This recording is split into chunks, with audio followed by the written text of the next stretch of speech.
বৈষম্যবিরোধী ছাত্র আন্দোলনের বিক্ষোভ অবরোধে দিনভর উত্তাল ছিল চট্টগ্রামের পটিয়া। নেতাকর্মীদের উপর লাঠিচার্জের অভিযোগে ওসির অপসারণ দাবিতে তারা 7 ঘন্টা অবরোধ করে রাখে চট্টগ্রাম কক্সবাজার মহাসড়ক। ঘেরা হয়েছে থানা ও ডিআইজি অফিস। দিনভর স্থবিরতার পর বুধবার সন্ধ্যায় যান চলাচল স্বাভাবিক চট্টগ্রাম কক্সবাজার মহাসড়কে। এর আগে এনসিপির নেতাকর্মীদের অবরোধের মুখে পটিয়ার ওসিকে প্রত্যাহারের আশ্বাস দেন চট্টগ্রাম রেঞ্জের ডিআইজি। এরপরই তুলে নেওয়া হয় অবরোধ।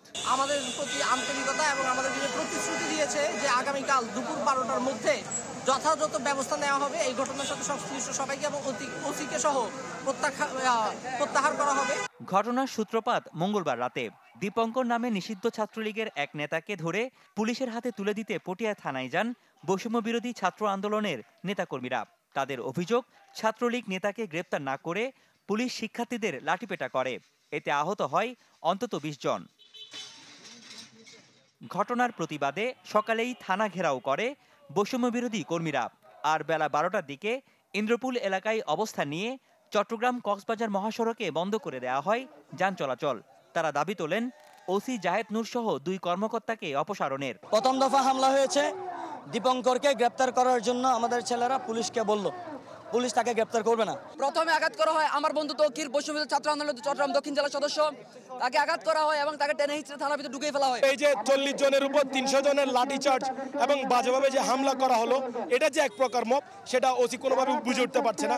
যখন এই সন্ত্রাসীদেরকে ধরে নেওয়া যাওয়া হয় তখনই তারা মব বলে আখ্যায়িত করে এবং এটা তাদের একটা পলিসি হয়ে গেছে।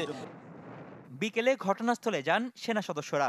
অবরোধের কারণে গুরুত্বপূর্ণ মহাসড়কটিতে বন্ধ হয়ে যায় যান চলাচল। দুপাশে ঠাই দাঁড়িয়ে থাকে শত শত গাড়ি। ভোগান্তিতে যাত্রীরা। এটার একটা আসলে সুস্থ তদন্তের মাধ্যমে এটা সমাধান হওয়া দরকার, কিন্তু এটা এইরকম জনদুর্ভোগ হইলে তো আসলে মানুষের অনেক কষ্ট হয়ে যাচ্ছে। আমরা যদি প্রতি মুহূর্তে আমরা এরকম কষ্ট শিকার হয়ে যাওয়া হয়, তাহলে আমরা তো এটার জন্য সবাই ছাত্ররা জান দেয় নাই, প্রাণ দেয় নাই। যদিও অ্যাম্বুলেন্স সহ জরুরি সেবার গাড়ি ছেড়ে দেয় আন্দোলনকারীরা। রনি দত্ত, চ্যানেল 24, চট্টগ্রাম।